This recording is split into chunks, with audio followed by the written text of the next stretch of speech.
할렐루야. 앞뒤로 옆으로 인사하십니다.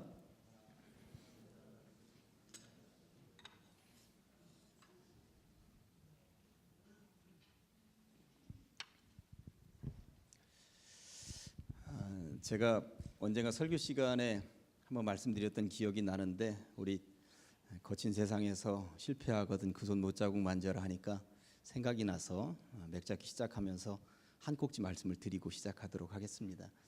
제가 우리 집사람하고 한참 전에 10년도 더 된 15년 20년 전에 농수산물 시장에 간 거예요. 오정동 농수산물 시장에 어느 아저씨한테 야채를 보고 있는데, 제가 보기에는 괜찮은데 우리 집사람이 이제 야채는 더 전문가잖아요. 집사람 아니야 저쪽으로 이러는 거예요. 옆집으로 이제 옮겨 가서 옆집하고 흥정을 하고 있는데 뒤에서 이 찬양이 흘러나오는 거예요. 거친 세상에서 실패하거든 그 손 못자국 만져라. 그래서 이렇게 쳐다봤더니 조금 아까 우리가 흥정하다가 말고 온 집 그 아저씨가, 주인 아저씨가 이 찬송을 부르고 있는 거예요. 저는 한참을 쳐다봤습니다. 만약에 내가 장사를 하고 있었다면 지금 손님을 뺏긴 거잖아요. 그럼 내 입에서 아이씨 오늘 또 이러고 있어야 보통 상식은 맞는 거예요. 실패했잖아 지금, 그죠? 장사하다가 손님을 뺏겼어요. 옆집에다가 실패했는데 이 찬송을 부르고 있는 거예요. 거친 세상에서 실패하거든 그 손 못자국 만져라 하면서 지금 손님 빼앗겼지만 이 환경을 찬양으로 긍정적으로 이겨내고 있는 그 남자, 농수산물 시장 그 가게 아저씨, 나는 이 양반은 반드시 성공했을 거라고 믿습니다. 그날 저는 물론 그 집으로 다시 돌아가서 사지는 않았지만 저는 우리 집사람에게도 그 얘기를 하면서 참 좋다, 저렇게 살았으면 좋겠다 하는 이야기를 했거든요. 우리가 살면서 어떻게 늘 좋은 일만 있겠습니까? 어떻게 만사형통만 있겠습니까? 사실 솔직하게 말해서 힘들고 어렵고 손님을 빼앗기기도 하고 일이 틀어지기도 하고 안 되기도 하거든요. 그런데 그 입술에서 찬송이 흘러나오는 이 인생은 성공한 인생이고 또 주님이 얼마나 예쁘게 보실까 하는 생각이 있습니다. 우리들도 그러한 인생이 되시기를 간절히 축원합니다.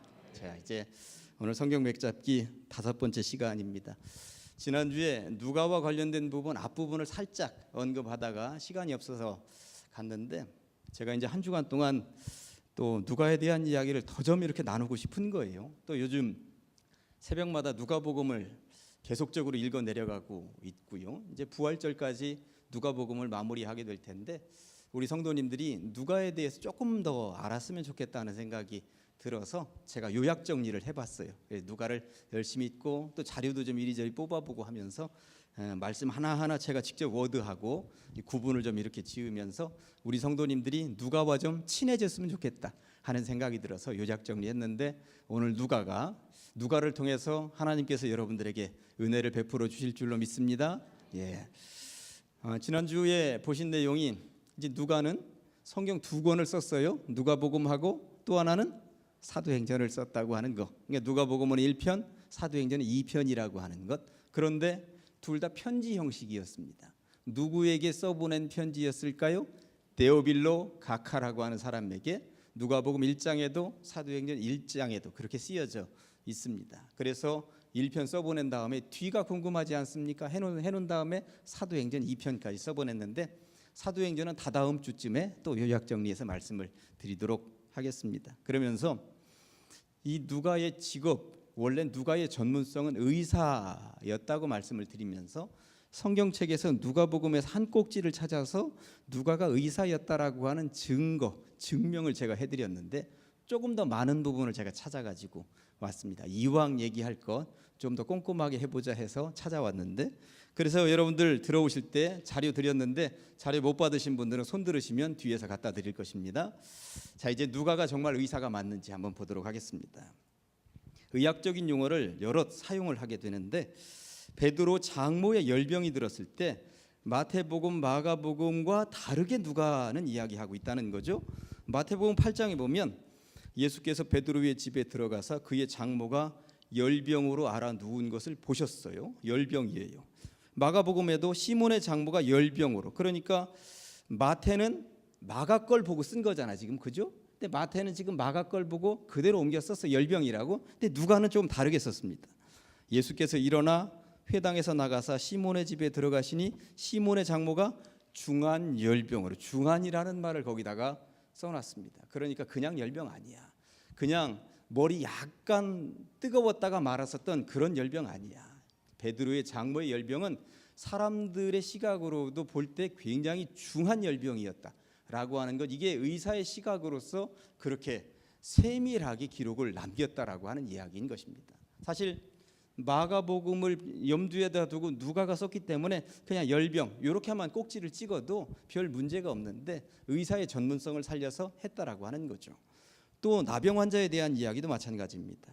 마태복음 8장 2절에는 한 나병 환자가, 그러니까 숫자 한 명이 왔다는 이야기만 하죠. 나와 절하며 이르되 이랬는데, 또 마가복음에도 한 나병 환자가 예수께 와서 꿇어 엎드려 간구하여 이르되 이랬는데, 누가는 굳이 예수께서 한 동네에 계실 때에 온몸에 나병 들린 사람이 있어 예수를 보고 엎드려 구하여 이르되, 그러니까 나병이 손가락 끝에 임한 것도 아니고 나병이 발가락 끝에만 있는 것도 아니고 온몸 전체에 그렇게 나병이 걸려가지고 온몸이 다 썩어 문드러져 가고 있는데 하면서 누가는 좀 더 세밀하게, 그리고 이렇게 세밀하게 기록할 때 예수님의 기적이 더 확대되고 크게 보이고 예수님의 위대성이 더 커 보이는 거 아니겠습니까? 아이고 작은 머리 2통 정도 하나 고쳤는가 봐, 이거하고는 다른 거고, 아이고 손가락 조금 손톱지 이제 빠지기 시작했는데 그거 고쳤는가 봐, 이런 거하고는 지금 다른 거예요. 그러니까 온몸에 나병이 들렸다라고 하는 것은 이제는 의술로는 도저히 어떻게 손을 쓸 수가 없는, 온몸이 다 썩어 문드러져 가고 있는, 누가는 이런 전문성으로 더 세밀하게 질병에 대해서도 기록을 하고 있다는 이야기인 것이죠. 그러면서 지난주에 이제 말씀드렸던 것을 여기다 이제 성경책에 그대로 지금 겟세마네 동산에서 어떤 일이 벌어졌었는지 다시 한 번 더 언급을 하려고 가지고 왔습니다. 마태복음 26장에서 겟세마네 동산에서 이제 기도하실 때 조금 나아가사 얼굴을 땅에 대시고 엎드려 기도하여 이르되, 마가복음에서는 조금 나아가서 땅에 엎드려 될 수 있는 대로 이때가 자기에게서 지나가기를 구하여, 그런데 누가는 더 세밀하게 예수께서 힘쓰고 애써 더욱 간절히 기도하시니 땀이 땅에 떨어지는 핏방울같이 될 정도로 기도했다고. 그래 지난주에 이런 질병이 실제적으로 있는데 땀에 피가 섞여서 나오는 병을 혈한증이라고 한다고 하는 말씀을 드리면서 제가 한문을 거기다가 써가지고 왔습니다. 혈한증, 심각하게 긴장이 되어서 하면 고통스러운 가운데 땀을 흘리게 되면 거기에 피가 안에서 혈관이 터져서 피가 섞여서 나오는 질병이 혈한증이라고 하는 질병이라고 하는 거 제가 알게 되었습니다. 아무튼 이 질병과 관련된 것들, 그리고 몸의 상태와 관련된 것들이 누가에게 가면 마태나 마가보다도 좀 더 세밀하게 들어가고 있다. 야, 의사 맞구나. 그런데 마태 마가에 없으면서 누가에만 등장하는 장면도 마찬가지예요. 선한 사마리아 사람 이야기는 누가에게만 나오잖아요. 가까이 가서 기름과 포도주를 그 상처에 붓고 싸매고, 이 전문성인 것입니다. 의사의 전문성인 것이죠. 이 이야기를 마태나 마가가 기록했더라면 어떻게 했을까요? 가까이 가서 치료하고 자기 짐승에 태워 그냥 이렇게 그냥 두루뭉술이 넘어갔을지도 모르는 장면이라고 하는 이야기인 거예요. 그 다음에 이제 수종병, 이게 마태나 마가는 이 병 이름을 몰라서도 못 썼겠다 하는 생각이 드는 거예요. 주의 앞에 수종병 든 한 사람이 있는지라, 이게 누가복음에만 등장하는 환자 이름입니다. 수종병은 고창병이라도 하는데 혈액 중에 액체 성분이 신체 조직의 특정 부위에 축적되어 몸이 붓는 병이에요.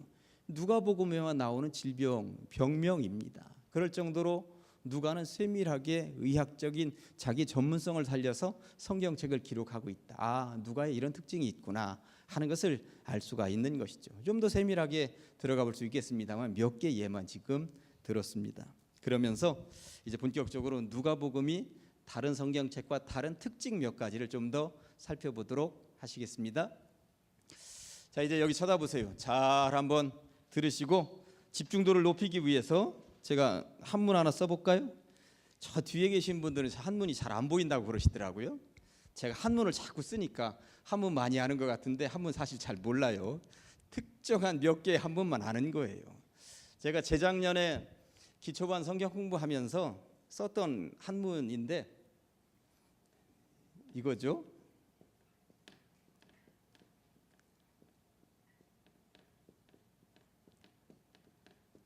무슨 자예요? 예, 들을 청자예요. 은영이 알고 있었어? 예, 들을 청자예요. 들을 청자. 신명기 6장에서도 이스라엘아 들으라. 그리고 예수님도 들을 귀 있는 자는 들을지어다. 이 말씀하셨습니다. 듣는다라고 하는 말이 이런 청자도 있지만 들을 문자도 있죠. 문자. 들을 문자는 어떻게 씁니까? 이렇게 문에다가 귀자 하나 쓰는 거죠. 예. 문 옆에서 그냥 귀로 엿듣는 것처럼 살포시 듣는 거예요. 이게 이제 소문이라고 할 때 이런 말 듣는 거죠. 그러니까 이것과 이거는 굉장히 차이가 있습니다. 대충 듣는 거고요. 그런데 이 청이라고 하는 한문을 초등학생이나 중학생한테 써보라 그러면 굉장히 복잡해 할 텐데 지금부터 제 얘기를 듣고 나면 그냥 눈 감고도 쓸 수 있는 거예요. 예. 이게 무슨 자예요? 귀자죠. 귀자. 이거는 임금왕자예요. 예. 들을 청자에는 임금의 말을 듣듯이라는 말이 들어 있어요. 임금의 말을 듣듯이. 그러니까 지금 그래도 담임 목사가 이 앞에서 뭔가 가르치고 한다고 그러니까 여러분들의 집중도가 상당히 높습니다. 열심히 들으려고. 그런데 아마 세종대왕 시절에 세종대왕이 여기 와서 얘기한다고 그러면 여러분들은 고개도 못 들고 아마 한토시도 눈 하나도 깜짝 못할 거예요. 임금의 말을 듣듯이라고 한번 생각을 해보세요. 하나님의 말씀은 왕 되신 예수님이 오셔서 말씀하시는 거라고 그럴 때 말씀을 들을 때에는 정말 임금의 말을 듣듯이 들어야 되는 거예요. 이게 얼마나 소중한 것입니까? 임금의 말을 듣듯이.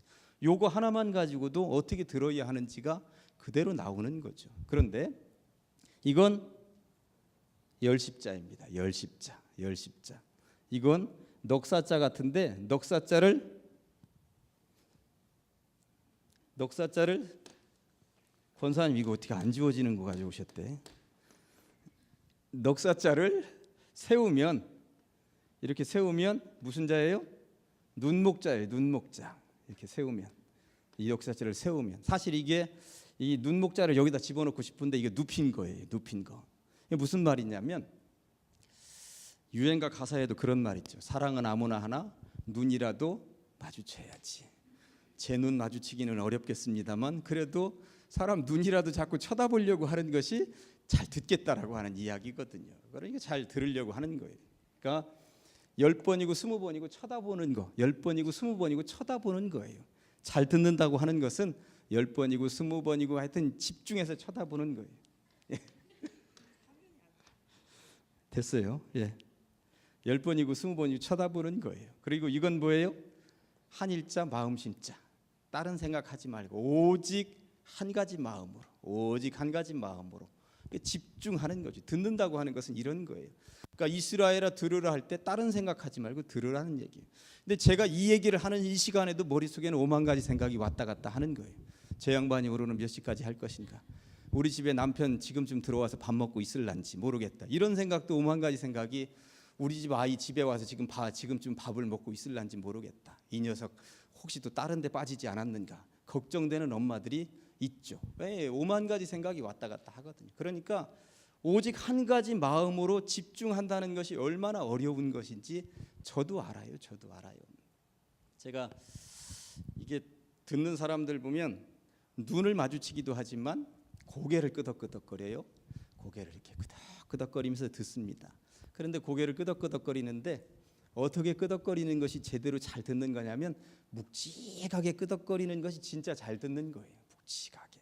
사람들 대화 나누다 보면 알았어 이러는 경우 있거든요. 이제 그만 듣고 싶다는 이야기예요. 물론 그런데 정말 알아들은 사람은 그냥 고개를 맞아 묵직하게.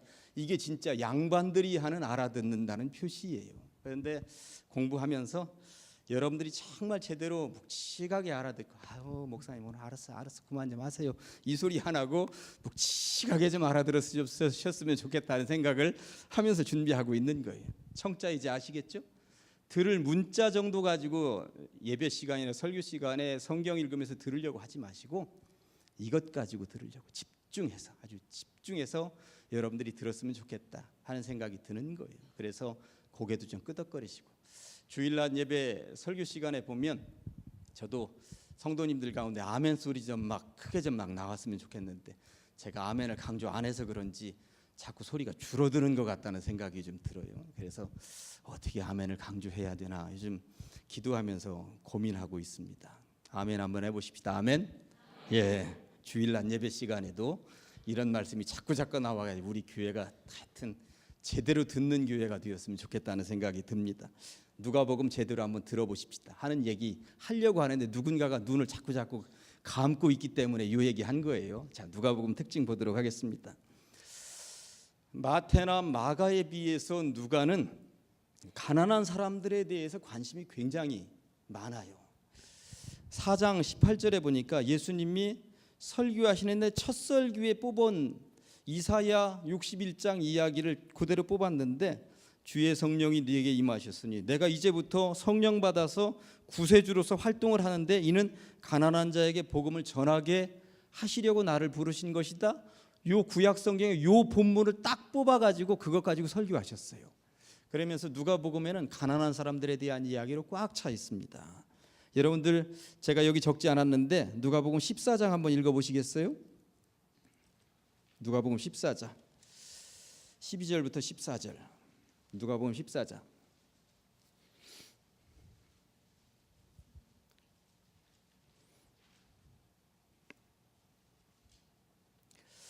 누가복음 14장 12절부터 14절까지 제가 한번 천천히 읽어보겠습니다. 또 자기를 청한 자에게, 무슨 말이냐면 예수님을 초청한 자에게, 식사 자리에 초청한 자에게 이렇게 말씀하셨습니다. 네가 점심이나 저녁이나 베풀려거든 벗이나 형제나 친척이나 부한 이웃을 청하지 말고 두렵건대 그 사람들이 너를 도로 청하여 내게 가품이 될까 하노라. 네가 초청해서 식사했는데 그 사람들이 너에게 다시 갚아주면 이거 아무 의미 없어. 요 얘기하는 거죠. 13절에 잔치를 베풀려거든 차라리 가난한 자들과 몸 불편한 자들과 저는 자들과 맹인들을 청하라. 그리하면 그들이 갚을 것이 없으므로 내게 복이 되리니 이는 의인들의 부활 시에 내가 갚음을 받겠음이라 하시더라. 그러니까 진짜 봉사, 베품, 나눔은 되돌려 받지 못할 사람들, 정말 찢어지게 가난한 사람들, 정말 어려운 사람들에게 베풀라고 하는 말씀이, 그런데 이런 말씀이 마태나 마가에는 없어요. 누가복음에만 나옵니다. 누가복음의 가난한 사람 이야기는 구석구석에 나와 있어요. 마태복음에는 제가 여기다는 안 써놨습니다만 마태복음 5장에 산상수훈을 시작하면서 심령이 가난한 자는 복이 있나니 천국이 그들의 것이며, 그런데 누가는 여기서 심령이라는 말을 빼버립니다.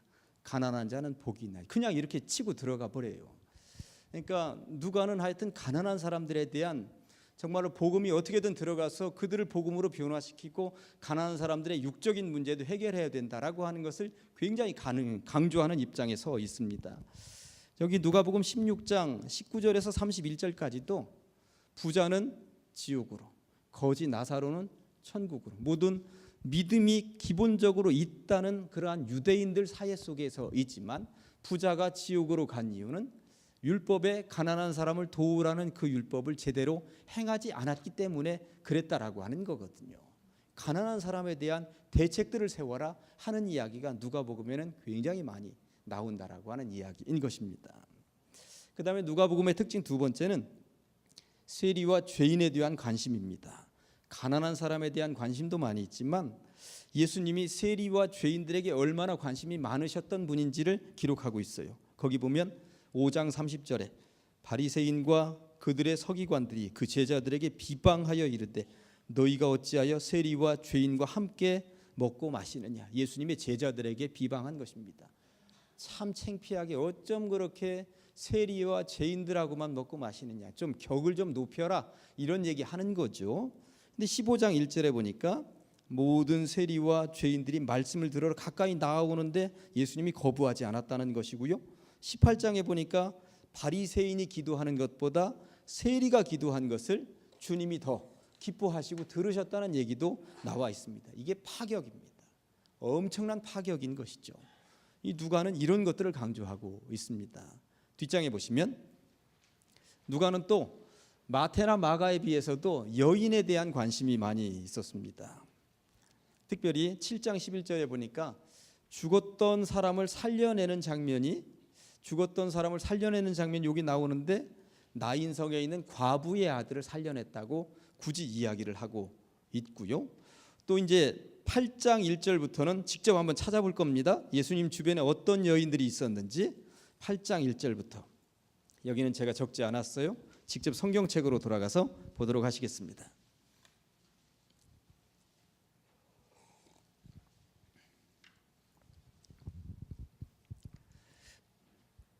예, 8장 1절부터. 그 후에 예수께서 각 성과 마을에 두루다니시며 하나님의 나라를 선포하시며 그 복음을 전하실세 12 제자가 함께 하였고 또한 악귀를 쫓아내심과 병 고침을 받은 어떤 여자들 곧 7 귀신이 나간 자 막달라인이라 하는 마리아, 그 다음에 헤롯의 청지기 구사이 아내 요한나. 헤롯은 왕이에요. 왕의 청지기였다라고 하는 말은 헤롯 측근이었다는 얘기고요. 측근, 구사의 이름, 그 아내 요한나, 그러니까 황실에 거하는 사람의 부인도 여기서 예수님의 제자가 되었다는 이야기죠. 요한나와 수산나와 다른 여러 여자가 함께하여 자기들의 소유로 그들을 섬기더라 하는 말은 마태에도 마가에도 없어요. 누가에만 있다라고 하는 이야기입니다. 그러니까 여성들의 지위를 굉장히 높여주는 위치에 있는 성경책이 누가복음이라고 하는 이야기인 것입니다. 그 다음에 또 거기 자료에 보면 23장 27절 얘기를 제가 거기다 써놨는데 백성과 및 그를 위하여 가슴을 치며 슬피우는 여자의 큰 무리가 따라오는데 예수께서 돌이켜 그들을 향하여 이르시되 예루살렘의 딸들아 나를 위하여 울지 말고 너희와 너희 자녀를 위하여 울라. 예수님 십자가 지고 지금 걸어 올라가는 골고다 언덕에서 직접 따라오면서 슬피 울던 여자들이 있었다는 이야기가 누가복음에만 나오고 있는 거예요. 그러니까 마태나 마가는 여자들의 이야기는 누락시키고 있는 것이죠. 그런데 누가는 굳이 여자들의 이야기를 다 수집해서 기록으로 남기고 있다는 이야기인 것입니다. 그래서 여성분들은 특별히 누가복음 많이 읽으셔야 돼요. 이 교회, 한국 교회가 남자보다 여자가 더 많은데도 불구하고 주로 남자가 주도권을 가지고 있잖아요. 우리 교단에서는 여자 목사도 여자 장로님도 뽑고 그렇게 합니다만 아직도 합동측이나 순복음이나 이런 데들에서는 아직 여자 목회자나 여자 장로들이 나오지 않은 상태에 있거든요. 우리 교단은 하여튼 여성분들에 대한 권리를 더 높이기 위해서 애쓰고 수고하고 있다. 누가복음적인 그런 일들을 하고 있다 하는 생각을 해봅니다. 그다음에 네 번째 특징은 이게 사마리아인에 대해서 누가복음만이 언급하는 내용들이 나와 있습니다. 사실 선한 사마리아 사람 이야기를 마태복음에 기록을 했더라면 이 마태복음은 특별히 유대인들이 독자라고 하는 이야기 말씀을 드렸죠. 유대인들이. 그런데 선한 사마리아 사람 이야기를 마태복음에다가 집어넣어서 기록했더라면 유대인들은 마태복음 떠들어 보다가 그냥 덮어버리고 말았을 것입니다.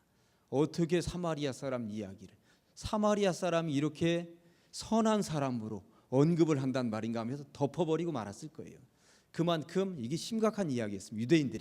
유대인들에게는. 그런데 이 누가복음은 이방인들이 주로 읽어야 하는 성경이기 때문에 이게 선한 사마리아 사람 이야기를 거기다 집어넣어도 전혀 문제가 되지 않는 이야기였다라고 하는 것이죠. 또 그 17장 11절부터 19절까지 나와 있는 게 나병 환자 10명을 고쳤는데 그 중에 9명은 그냥 돌아갔다는 이야기고 1명만이 예수님께 와서 감사를 표시했다는 이야기인데 1명만이 감사를 표시했는데 그 한 사람이 사마리아 나병 환자였더라. 이 얘기가 누가복음에만 나오는 거예요. 그러니까 마태나 마가복음에는 이런 이야기, 사마리아 사람만이 감사를 표했다더라, 선한 사마리아 사람 이야기, 이런 이야기를 기록하기에는 약간 불편해 했었다라고 하는 거죠. 배경적인 의미에서. 무슨 말인지 아시겠죠? 예. 자, 그러면서 이제 중요한 이야기. 누가복음은 이방인들에 대한 아주 지대한 관심을 가지고 있습니다. 여러분들 이제 이 두 개는 찾아볼 거예요. 3장 쪽에 이제 두 개가 다 있으니까 지금부터 3장을 찾아볼 것입니다. 3장 1절에 보면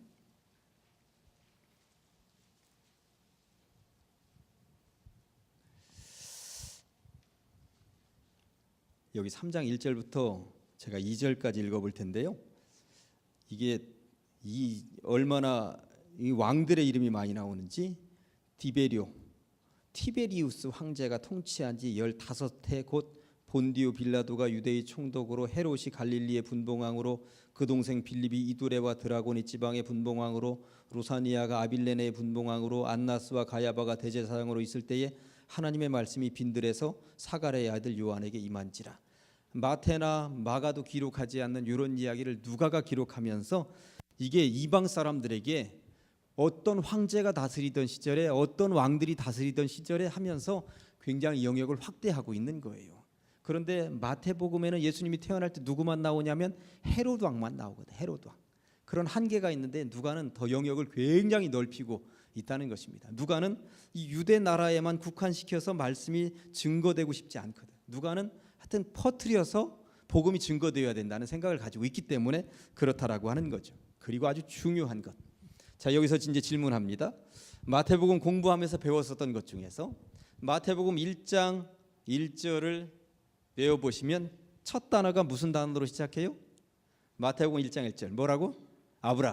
아브라함과 다윗의 자손 예수 그리스도의 계보라 이렇게 시작합니다. 그러니까 거기서부터 이제 족보가 시작이 되는 거잖아요.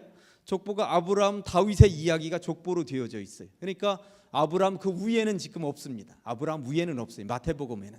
그러니까 마태복음은 어떻게든 유대인들이 읽었으면 좋겠다 하는 생각 때문에 아브라함의 이야기, 다윗의 이야기 이것 가지고 지금 족보를 꾸리는데 이 누가복음에도 족보가 나옵니다. 3장 28절부터 제가 족보를 한번 보도록 하겠습니다. 족보가 여기 족보는 마태복음하고 다릅니다. 보통은 족보가 마태복음에 나오는 줄 알았는데 누가복음에 나옵니다. 23절에 보니까 예수께서 가르치심을 시작하실 때에 30세쯤 되시니라. 사람들이 아는 대로는 요셉의 아들이니 요셉의 위는 엘리오 그 위는 마따니오 하면서 그 위 조상으로 올라가는 거야. 마태복음은 위에서부터 밑으로 내려왔잖아요. 근데 여기는 지금 거꾸로 올라가는데 거꾸로 올라가서 어디까지 나오냐면 38절에 그 위는 에노스요 그 위는 셋이요 그 위는 아담이요 그 위는 하나님이시라. 예. 모든 이방인들에게 다 예수가 어떻게든 구주로 믿어졌으면 좋겠다는 생각을 가지니까 아브라함까지 하고 딱 끝나면 안 되는 거예요.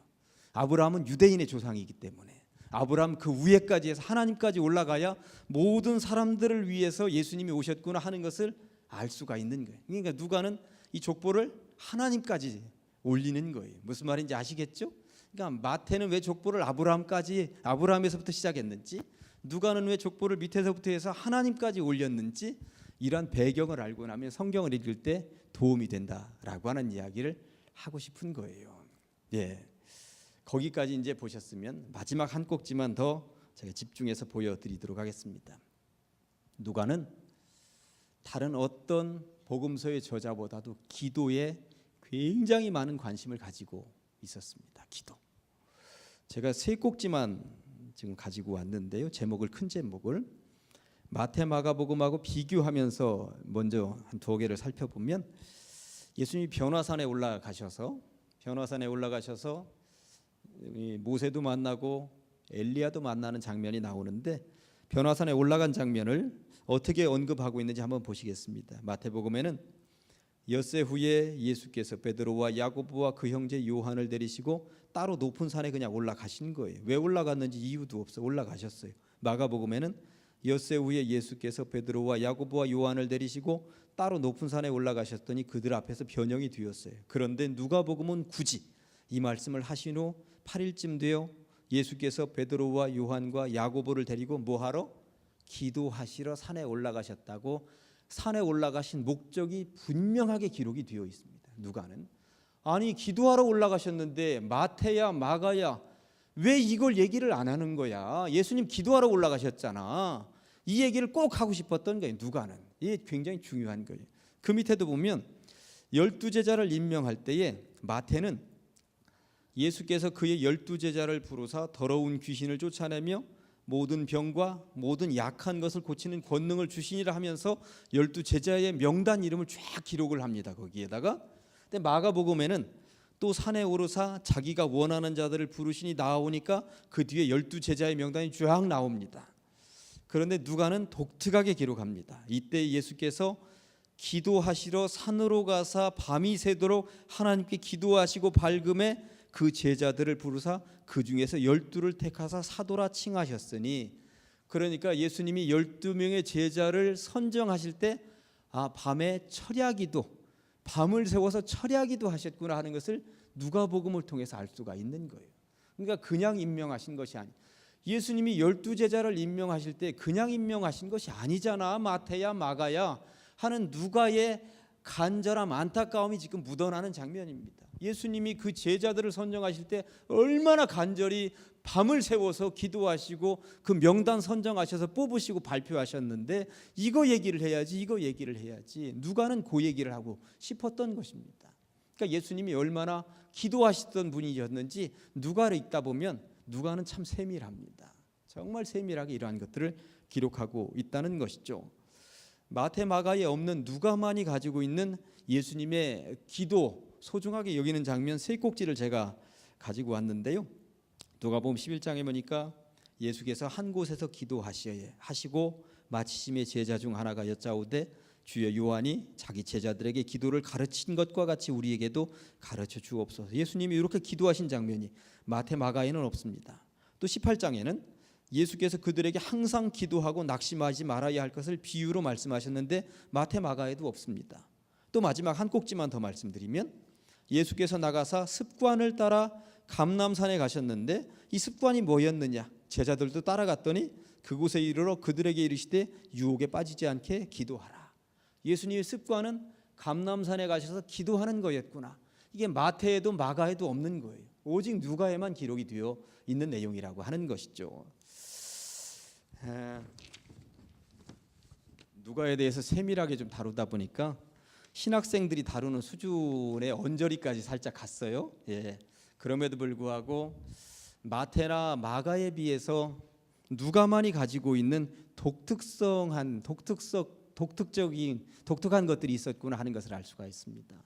예수님이 가난한 자들에게 관심이 있으셨음을, 그리고 세리와 죄인들에게 정말 관심이 있으셨을, 그러니까 예수님의 관심은 어느 누구도 배제하지 않고 정말 소외되고 힘들고 어려운 사람들에게 관심이 있음을, 저는 그래서 제가 언젠가 그런 말씀을 한번 드리기도 하고, 최근에 교역자들에게 교역자 1박 2일 수련회 가서도 그런 말을 했습니다. 교회가 은행 같아서는 안 된다. 은행은 VIP실이 따로 있고요, 은행에다 돈 얼마나 저금을 했는지 모르겠습니다만 그렇게 많은 돈을 은행에다 저금한 사람에게는 승용차도 나오는 은행이 있다고 그러더라고요. 그런데 교회는 그런 VIP실 같은 그러한 사람들을 더 염두에 두고 잘 섬기고 모시는 곳이면 교회에 진정한 의미가 없다고 제가 얘기했습니다. 교회는 정말 힘들어서 헌금 한 번도 낼 수 없는 사람들, 어떻게 근근히 살아가는 사람들에게 더 깊은 관심을 가지고 그들을 돌볼 수 있는 곳이 교회여야 한다는 것, 이게 바로 예수님의 마음이었다고. 그러니 누구든지 소외되지 않도록 해야 된다. 우리 교역자들은, 저는 그 얘기를 그 1박 2일 수련회 가서 그 얘기했습니다. 누구 한 명이라도 상처받고, 누구 한 명이라도 실족하고, 누구 한 명이라도 헌금 낼 돈이 없어서 어떻게 마음의 상처를 입고 있으면 그들을 어떻게든 교회는 보듬어 안아야 된다. 교회가 은행 같아서는 안 된다. 교회가 은행하고 똑같이 간다면 무슨 의미가 있겠느냐. 저는 누가는 예수님의 그러한 마음을 어떻게든 책으로 남기고 후세들에게 전달하기 위해서 애쓰지 않았겠는가. 당시의 여인들은 사람 수에도 들어가지 못하던 시절이었습니다. 근데 예수님이 여인에게 이렇게 관심이 많았고 여인들을 돌보셨다 하는 이야기들, 당시에 이방인이라고 하여서 사마리아 사람하고는 같이 밥도 안 먹고 같이 식사하는 것도 상상할 수도 없던 시절에 사마리아 사람이 진정 택함받은 백성들이다, 이런 이야기 할 수 있는 예수님의 이야기를 누가는 빠뜨리지 않고 다 새록새록 기록하고 있다는 것이죠. 이런 의미에서 누가가 얼마나 소중합니까? 그러면서 6번 누가가 빠뜨리지 않고 있는 것, 예수님이 얼마나 기도하시면서 그런 사역을 하셨는지, 이거 알아야 된다. 이거 알아야 된다.